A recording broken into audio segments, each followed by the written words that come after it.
படம் நல்லா இருக்குது ப்ரோ. சமுத்திரக்கனி நல்லா நடிச்சிருக்காரு. ஜிவிஎம் நடிச்சிருக்காரு படத்தில். எல்லாரும் நல்லா நடிச்சிருக்காங்க படத்தில். ஹீரோயினாக நடிச்சிருக்காங்க கேரக்டர். ஜிவிஎம்க்கு சமுத்திரக்கனியோட ஒய்ஃபாக நடிச்சிருக்காங்க. சூப்பராக நடிச்சிருக்காங்க. மியூசிக் படத்தில் நல்லா இருக்குது.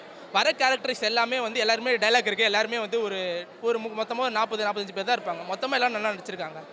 யாரோட கேரக்டருமே வந்து தேவையில்லாத கேரக்டர்லாம் இல்லை. எல்லாமே வந்துட்டு போகிறாங்க. ஆக்சுவலாக மிடில் கிளாஸ் பீப்புளுக்கு ரொம்ப கனெக்ட் ஆகும் படம். படத்தில் அதே மாதிரி ஒரு குட்டி பையன் நடிச்சிருக்கான். அந்த பையன் நல்லா நடிச்சிருக்கான். படம் வந்து கண்டிப்பாக இந்த மாதிரி படத்தை அப்கமிங் டேரக்டர்னு நினைக்கிறேன். இதுதான் ஃபஸ்ட் ஃபிலிம் நினைக்கிறேன். அவரோட டெபியூட் ஃபிலிம் நினைக்கிறேன். இந்த மாதிரி டேரக்டர்ஸ்க்கும் நம்ம வந்து சப்போர்ட் பண்ணணும். அதான் ஒன்று. அதே மாதிரி படத்தில் என்னென்னா எல்லா படத்துலையும் ஹீரோனா வில்லன் இருப்பாங்க. இந்த படத்தில் வில்லன்லாம் கிடையாது. படத்தில் ஹீரோ மட்டும் தான். அதே மாதிரி காமெடி சீன் படத்தில் நல்லா கனெக்டாக இருக்குது. 2-3 காமெடி சீன் வருது. எல்லாமே கனெக்டாக நல்லா படத்துக்கு ஏற்ற மாதிரி கனெக்டாக இருக்குது.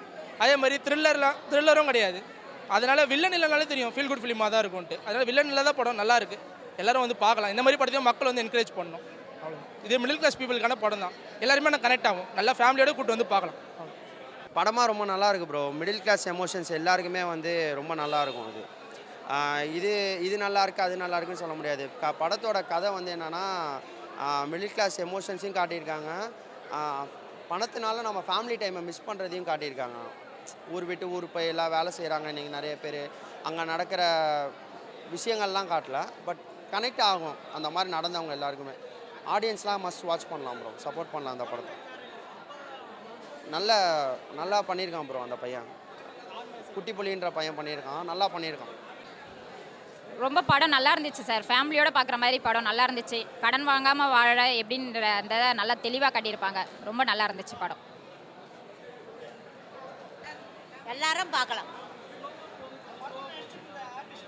நல்லா இருந்தது.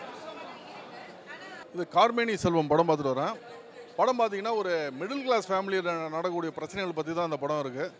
ஸோ நம்ம சமுத்திரக்கனி அவரோட ஃபேமிலியெல்லாம் வந்து கொஞ்சம் காசுக்காக கஷ்டப்படக்கூடிய ஒரு ஃபேமிலி. ஸோ எந்தளவுக்கு கஷ்டப்படுறாங்கன்னா அவங்க வந்து சொந்தக்காரங்க வீட்டுக்கு போனால் கூட இவங்க வந்து எல்லாம் அவமானப்படுத்தி பேசுகிறாங்க. ஸோ இதெல்லாமே வார்த்தையை காதில் வாங்கிட்டு கேட்டும் கேட்காம வாழணுங்கிற மாதிரி ஒரு சுச்சுவேஷன் இருக்காங்க. ஸோ இந்த ஒரு இதில் வந்து அவர் காசு சம்பாதிச்சே ஆகணும். ஸோ அதுக்காக என்னெல்லாம் ட்ரை பண்ணுறாரு. காசு சம்பாதிக்கிறாரா இல்லையா அது வந்து ஒரு சைடு. இன்னொரு சைடு பார்த்திங்கன்னா காசு பின்னாடி ஓடும்போது அவருக்கும் ஒய்ஃபுக்கான ரிலேஷன்ஷிப் என்னாது, அவருக்கும் குழந்தைக்கான ரிலேஷன்ஷிப் என்னாது. ஸோ இது பற்றி தான் படம் இருக்குது. ஃபர்ஸ்ட் ஆஃப் வந்து ரொம்ப யதார்த்தமாக நல்லா எடுத்திருக்காங்க. உங்களுக்கு நல்லா கிரிப்பிங்காக இருக்குது. அதேமாதிரி கிளைமேக்ஸில் ரொம்ப அருமையான கருத்துக்கள் எல்லாமே சொல்லி இந்த படத்தை வந்து முடிச்சிருக்காங்க. சமுத்திரக்கனியோட ஆக்டிங் ரொம்ப சூப்பராக இருக்குது. அவங்க ஒய்ஃபு குழந்தை அந்த ஆக்டிங் ரொம்ப நல்லா இருக்குது. அப்புறம் பார்த்திங்கன்னு வச்சிங்களேன், அந்த கௌதம் மேனன் வந்து இந்த படத்தில் இருக்கிறது வந்து மிகப்பெரிய ஒரு ப்ளஸ்ஸு. படமே நல்லா கிளாஸாக கொடுத்துருக்காரு. படம் டெக்னிக்கலாக ரொம்ப நல்லா இருக்குது. மெயினாக art department, costume department, makeup இவங்க எல்லாமே வந்து அந்த மிடில் கிளாஸுங்கிற விஷயத்தை வந்து ரொம்ப சூப்பராக வந்து கன்யூட்டியாக வந்து இந்த படத்தில் வந்து காமிச்சிட்டாங்க. மொத்தமாக பார்த்தீங்கன்னு வச்சிங்களேன், எனக்கு வந்து ஃபஸ்ட் ஹாஃப் வந்து நல்லா இருக்குது. செகண்ட் ஹாஃப் கொஞ்சம் லேகாக இருக்குது. கிளைமேக்ஸ் வந்து பார்த்திங்கன்னா எனக்கு வந்து ரொம்ப அருமையான கருத்தை சொல்லியிருக்காங்க. நல்லா இருந்தது மூவி. எனக்கு என் ஃபேமிலிக்கு ரொம்ப மேட்ச் ஆச்சு. இதை வந்து எல்லாருமே ஃபேமிலியாக வந்து பார்க்கணுன்னு கேட்டுக்கிறேன். இன்னொன்று வந்து இதில் கடன் வாங்காதது அவங்க என்ன தேவைக்காக வாங்குகிறோம் இதெல்லாம் வந்து அவங்க ஃபேமிலி இந்த ஸ்டோரியில் சொல்லியிருக்காங்க. இதில் இருக்க எல்லா கேரக்டர்ஸுமே வந்து ஒரு மிடில் கிளாஸாகவே வாழ்ந்திருக்காங்க. நல்லா இருக்குது. சமுத்திரக்கனி சார் செம்மையாக பண்ணியிருக்காங்க. அதில் வந்து ஒரு ஹீரோ அப்படின்ற ஃபீல் எனக்கு ஹீரோ அப்படின்ற ஃபீல் வரல.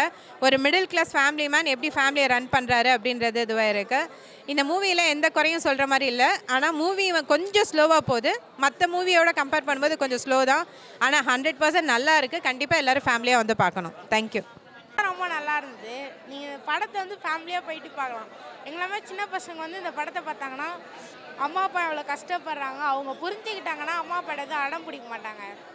அடம் பிடிச்சி எதுவும் வாங்க மாட்டாங்க. அப்படி அடம் பிடிச்சி எதாவது வாங்கணுன்னா கூட அவங்க அது இந்த படத்தை பார்த்து வாங்குறவங்க இருந்தால் கூட இந்த படத்தை பார்த்து அவங்க திருத்திக்கலாம். இது ஒரு நல்லது. இவங்க இது மாதிரி இது பண்ணுறாங்கல்ல. இப்போ இந்த படத்தில் வந்து சமுத்திரக்கனி சார் கடைசியாக வந்து சொல்லியிருப்பார், நம்ம வந்து என்ன நினைக்கிறோமோ அதை மட்டும்தான் செய்யணும். இவங்க சொல்கிறாங்கன்றதுக்காக நம்மளோட இதை மாற்றிக்கக்கூடாது.